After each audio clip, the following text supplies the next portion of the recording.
دین کے علم کا حصول یہ اللہ تعالیٰ کی طرف سے ایک بہت بڑی نعمت ہوتی ہے۔ ہر ایک شخص کو یہ توفیق نہیں مل پاتی کہ اللہ تعالیٰ اسے دین کا علم حاصل کرنے کی توفیق عطا فرمائے اور حصول علم کے لیے اسے منتخب کر لے۔ نبی کریم صلی اللہ علیہ وسلم نے اپنی بعثت کے جو مقاصد بیان فرمائے ہیں تو ان میں ایک مقصد انما بعثت معلما، وہ معلم کائنات بن کر تشریف لائے۔ تو معلم بننا، اور ایک حدیث میں جس طرح فرمایا گیا کہ خیرکم من تعلم القرآن وعلمہ، تو میں سب سے بہتر وہ ہے جو قرآن کا علم سیکھتا ہے اور اس علم کو سکھاتا ہے۔ اگرچہ کسی قاری صاحب کا نورانی قاعدے سے لے کر قرآن مجید میں علم تجوید اور حفظ کی تدریس کرنا یہ بھی علوم قرآن میں سے علم ہے، اس کو کبھی بھی نعوذ باللہ من ذالک حقیر نہیں جاننا چاہیے۔ یہ اللہ تبارک و تعالیٰ کے دین کے علوم میں سے ایک ایسا علم ہے کہ جو یتلو علیہم آیاتہ، کہ قرآن کی آیات کی تلاوت کرنا، یہ کوئی نعوذ باللہ من ذالک کوئی معمولی بات نہیں ہے، یہ تو فریضہ نبوت میں سے ہے۔ اب آپ اس سے اندازہ کیجئے کہ قرآن کی تلاوت کے ساتھ پھر اس کا علم حاصل کرنا اور پھر اس علم کو سکھانا، اتنی بڑی فضیلت کی بات ہے کہ آپ صلی اللہ علیہ وسلم نے فرمایا کہ ان الدنیا ملعونۃ وملعون ما فیہا، کہ بے شک دنیا ملعون ہے، اسے اللہ کی رحمت سے دور کر دیا گیا ہے، اور دنیا میں جو کچھ ہے اسے بھی اللہ کی رحمت سے دور کر دیا گیا ہے سوائے اللہ کے ذکر کے، اور وہ چیز جو اللہ کے ذکر پر ممد اور معاون ہو، اور اللہ تبارک و تعالیٰ کا ذکر، اور جو چیز ہمیں ذکر کی طرف لے جائے ایک طالب علم، ایک عالم دین۔ ظاہر ہے کہ ہر وہ چیز جو اچھی نیت کے ساتھ اللہ کی رضا کے لیے حاصل کی جاتی ہے تو نتیجتاً عادت عبادت بن جاتی ہے۔ پھر آپ صلی اللہ علیہ وسلم کی احادیث کو سننا، یعنی آپ دیکھیے کہ جب ہم یہاں وقتاً فوقتاً مختلف ورکشاپس یا پروگرامز کرتے ہیں تو ہمیں اکثر فیڈ بیک میں یہ بات ملتی ہے کہ ہم نے پوری زندگی قرآن مجید کے علوم کو حاصل کرنے کی کوشش نہیں کی، نتیجتاً ہمارا دامن قرآن کے علوم سے خالی ہے، بلکہ اکثر اوقات تو یہ ہے کہ ہم نے قرآن کو ابھی تک ناظرہ ہی نہیں پڑھا، ہمیں یہی نہیں معلوم کہ اس کی تلاوت بہتر انداز سے کس طور پر کی جاتی ہے۔ تو اللہ تعالیٰ نے ہمیں یہ ایک موقع دیا ہے، ایک اچھا ماحول ہے، اچھے اساتذہ آپ کو ملے ہوئے ہیں، آپ اگر اس ادارے میں آئے ہیں تو ایک مشن کے ساتھ آئیں، اور مشن یہ ہے کہ آپ نے علم دین کا حصول اپنے لیے ممکن بنانا ہے۔ اور علم کیوں سیکھنا ہے؟ تاکہ یہ علم آگے آپ نے لوگوں تک پہنچانا ہے اور اس پر خود عمل کرنا ہے۔ اس لیے حدیث میں بار بار کہا گیا کہ اللہم انا نعوذ بک من علم لا ینفع، اے اللہ ہم ایسے علم سے تیری پناہ چاہتے ہیں جو نفع نہ دے۔ تو جو علم ہمیں اپنی ذات کو نفع نہ دے اور جو علم دوسروں کو نفع نہ دے سکے تو یقینی طور پر ایسا علم پھر علم نافع نہیں ہوتا۔ اس وقت ڈسیپشن کا دور ہے، ڈس انفارمیشن کا دور ہے، اسے دجالی تہذیب کا دور کہا جاتا ہے۔ بے پناہ این جی اوز اس وقت پاکستان میں ورکشاپس کرواتی ہیں، پروگرامز کنڈکٹ کرتے ہیں، ہمارے مدارس سے لے کر یونیورسٹیز کے یا وہ نوجوان جو آن جابز ہیں ان کو نظریاتی تخریب کاری کے ساتھ وہ انہیں ایک غلط رستے کی طرف ڈال رہے ہیں۔ تو ہم یہاں کوشش یہ کر رہے ہیں کہ آپ قرآن و سنت کے علم کے ساتھ اس کو ایک ویپن کے طور پر استعمال کریں۔ زندگی جو ابھی تک میننگ لیس تھی، ایک بے مقصد اور بے شعوری کی زندگی ہم گزار رہے تھے، اس زندگی میں ایک ایسا رنگ بھر جائے جس کے قرآن نے صبغت اللہ کہا ہے، کہ اللہ تعالیٰ کا ایک ایسا رنگ کہ جب اس رنگ میں کوئی انسان رنگ جاتا ہے تو پھر اللہ تبارک و تعالیٰ اس کے شب و روز کو یکسر تبدیل فرما دیتا ہے۔ پھر اسی طرح آپ دیکھیے کہ علم فقہ اور حدیث، حضور علیہ السلام نے فرمایا کہ نضر اللہ امرأ سمع منا مقالتی، فرمایا اللہ تعالیٰ اس کے چہرے کو تر و تازہ رکھے جس نے میری حدیث کو سنا، اس کو حفظ کیا اور آگے پہنچا دیا۔ اور حدیث میں ہے کہ آپ صلی اللہ علیہ وسلم نے فرمایا کہ جس نے میری امت میں سے 40 احادیث کو یاد کیا، اللہ تبارک و تعالی قیامت کے دن اسے علماء کے زمرے میں اٹھائے گا۔ تو انشاءاللہ آپ یہاں صرف 40 نہیں بلکہ میرا اندازہ یہ ہے کہ آپ 400 احادیث انشاءاللہ یہاں پڑھیں گے، اور مختلف مستند جو کتب احادیث ہیں باحوالہ اس میں سے پڑھیں گے۔ جب آپ علم فقہ کی بات کرتے ہیں تو اتنا علم سیکھنا فرض ہے جتنا کم از کم ایک مسلمان کی حیثیت سے ہم اپنی زندگی کو گزار سکیں۔ اگر ہمیں وضو کرنا نہیں آتا، غسل کرنا نہیں آتا، نماز ادا نہیں کرنا آتی، یا انشاءاللہ ہم ایک چیئرز ہٹا کر آپ کو باجماعت نماز پڑھنا نہیں بلکہ پڑھانا بھی سکھائیں گے کہ ایک امام کی حیثیت سے نماز کیسے پڑھائی جاتی ہے۔ اللہ نہ کرے اگر گھر میں کسی کا انتقال ہو جاتا ہے، ہمیں کفن دفن کے مسائل نہیں آتے، تو ہم باقاعدہ یہ سیکھیں گے، عملی طور پر کسی کو ہم مصنوعی طور پر تھوڑی دیر کے لیے مردہ تصور کر لیں گے اور اس کو ہم پراپر یہاں لٹا کر مفتی صاحب آپ کو باقاعدہ بتائیں گے کہ مردے کو غسل کیسے دیا جاتا ہے، مردے کو کفن کیسے دیا جاتا ہے، اور اسی طرح یہ سلسلہ جب مزید آگے بڑھے گا تو آپ نکاح اور طلاق اور دیگر جو علوم دینیہ ہیں اور چیپٹرز ہیں انشاءاللہ آپ اس سے متعلق مسائل پڑھیں گے۔ عربک پڑھنا ضروری اس لیے ہے، آپ شیکسپیئر کو اگر اردو میں پڑھیں، جان ملٹن کی نظموں کا ترجمہ پڑھتے رہیں،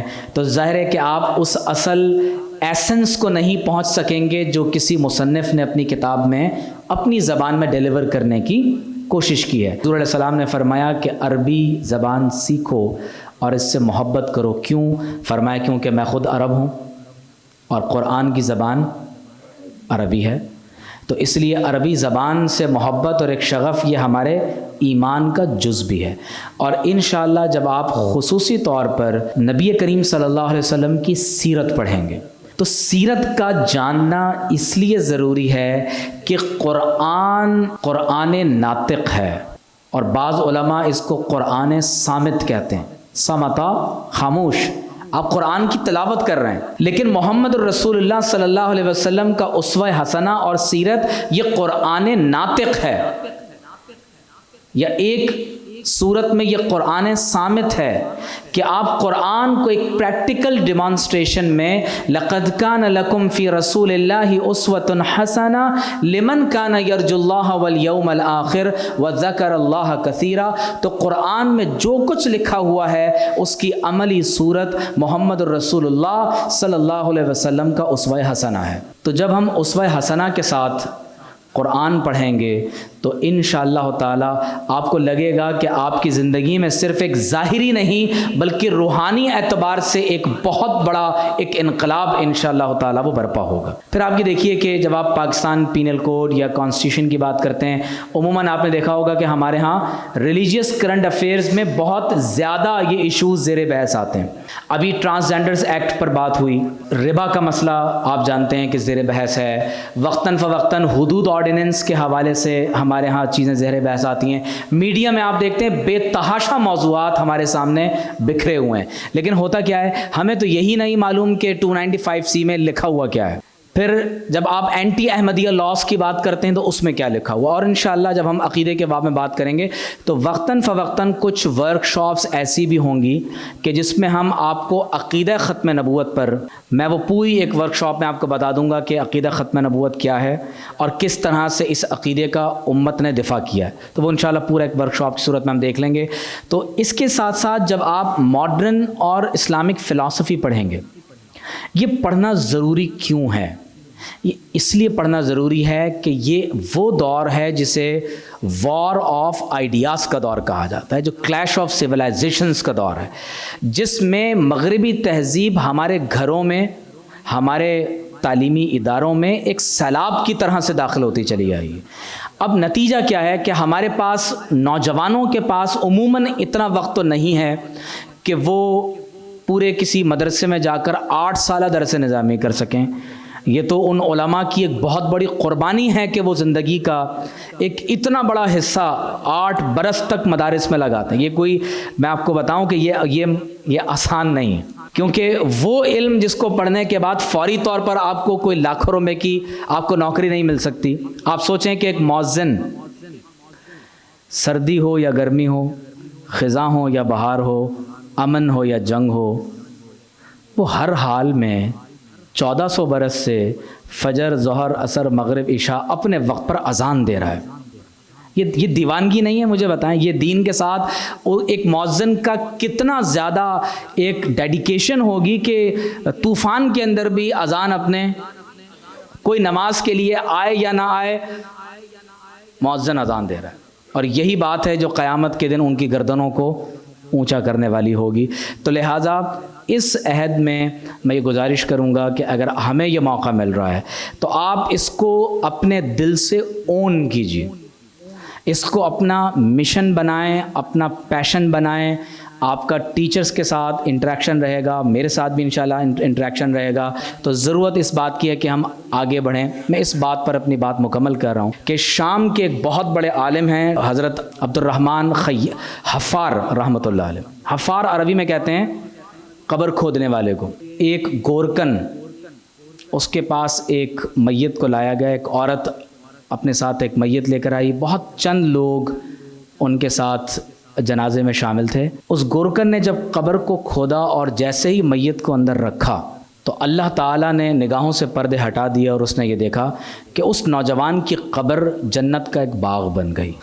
گورکن بے ہوش ہو کر گر گیا اور دیکھا، اس نے اس مدہوشی کی کیفیت میں دیکھا کہ فرشتے آئے اور اس میت کو اپنے ساتھ لے گئے. جب اس کو افاقہ ہوا تو دیکھا کہ میت اپنی جگہ پر ہے. اس نے میت کو دفن کیا. وہ عورت اپنے گھر واپس جا چکی تھی، لیکن بڑی حیرانگی ہوئی اور تجسس پیدا ہو گیا کہ آخر یہ کون سا نوجوان ہے، اس کا کون سا طرز عمل ہے کہ اس طرح کا معاملہ کبھی اس سے قبل نہیں دیکھا گیا. کچھ عرصے کے بعد وہی عورت ایک اور نوجوان کو لے کر آئی اور وہ نوجوان، اس کا بھی جوانی کی عمر میں انتقال ہوا. اس گورکن نے جیسے ہی اس نوجوان کو قبر میں رکھا تو دیکھا کہ اس نوجوان کی قبر بھی جنت کا باغ بن گئی. لیکن اس بار اس تجلی سے یہ شخص بے ہوش نہیں ہوا. اس نے جب قبر میں اس مردے کو دفن کیا تو فوراً اس عورت کی طرف متوجہ ہوا جو اس نوجوان کو اپنے ساتھ بطور میت لے کر آئی تھی. تو اس سے جا کر پوچھا کہ آپ کون ہیں، اور یہ دو نوجوان جو اس سے پہلے بھی ایک نوجوان کو ساتھ لائی تھیں، یہ دو نوجوان کون ہیں؟ تو اس عورت نے کہا کہ یہ دونوں میرے بیٹے ہیں، نوجوانی میں ان کا انتقال ہوا، لیکن آپ یہ کیوں پوچھتے ہیں؟ تو اس نے پھر پورا واقعہ بتایا کہ میں نے اس طرح پہلے نوجوان کی جنت کو بھی باغ بنتے دیکھا، قبر کو جنت کا باغ بنتے دیکھا، اور دوسرے نوجوان کی قبر کو بھی اسی طرح میں نے وسیع ہوتا ہوا دیکھا. تو اس عورت نے کہا کہ دراصل وہ جو پہلا والا لڑکا ہے وہ ایک طالب علم تھا، دین کا علم حاصل کر رہا تھا، تو حصول علم کے دوران ہی اس کا وصال ہو گیا. اور جو دوسرا جس کو تم نے آج دفنایا ہے، یہ طالب علم تو نہیں تھا، لیکن یہ اس کا بڑا بھائی تھا اور چھوٹے بھائی کے علم دین کے اخراجات اٹھاتا تھا. تو اللہ تعالیٰ نے دونوں کو ایک ہی مقام و مرتبہ میں رکھا. اور یہ حدیث صحیح میں ہے کہ من خرج فی طلب العلم فہو فی سبیل اللہ حتی یرجع. جو شخص طلب علم کے حصول کے لیے اپنے گھر سے نکلتا ہے تو فرمایا وہ اللہ کے راستے میں ہوتا ہے یہاں تک کہ وہ اپنے گھر واپس آ جائے.